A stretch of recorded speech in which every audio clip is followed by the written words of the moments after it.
Have any of the actors, have you ever contributed incidents or anecdotes from your own family life to these stories? I think I know I have taken credit for them in the past, only to find out, that Danny Zucker or Dan O'Shannon was like, no. That was my story. Oh, and here's, I will ask you right now, is Phil's inner ear disturbance at Disneyland, that's mine, right? That's me. What? Yes, Julie, it is. I used to love riding on roller coasters, and now I can barely turn in a circle without throwing up. And I explained loudly one day, I'm imagining now in the retelling, to a room full of writers, it wasn't like that. It's probably a craft service, that the fluid in your inner ear thickens as you get older, and then that's why I get sick on roller coasters now. And that was your story, so it's mine, right? I think it was. That's a good husband, right? It was. That Fizbo the Clown episode when in the gas station.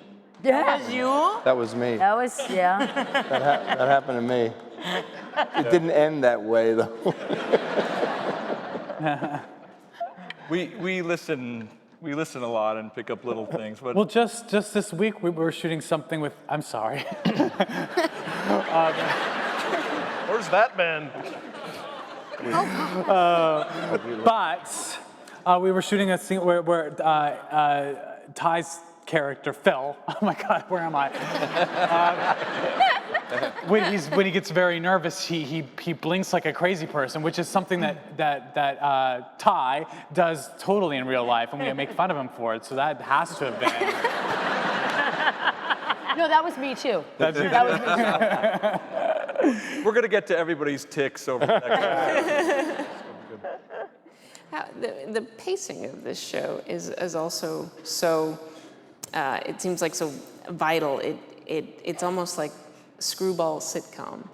The dialogue, especially in certain key moments, can just be so rapid fire, and the physicality of all of you, it seemed like, have displayed incredible, slapstick abilities, but also, again, with this most sort of witty and sophisticated dialogue. It's just this wonderful stew. Is the pacing something that you really focus on a lot with your directors? And just evolves naturally. It comes from these guys. I mean, they're able to be so adept at very intricate wordplay and then fall over a couch. And when you have people who can do anything you can write, it just inspires you to throw more at them. And so I think it just comes from wanting to keep the show moving at a nice pace, but having the ability to turn it over to these guys who then make everything we could think of work. have any of you ever gotten anything in a script that gave you pause, like, can I clear that hurdle? Can I do that? The ice dancing thing was scary for me.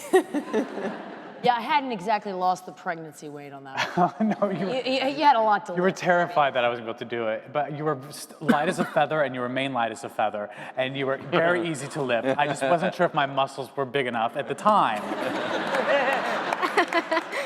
Look at how hard you all have to manage my insanity. I was a little nervous about walking across a tightrope until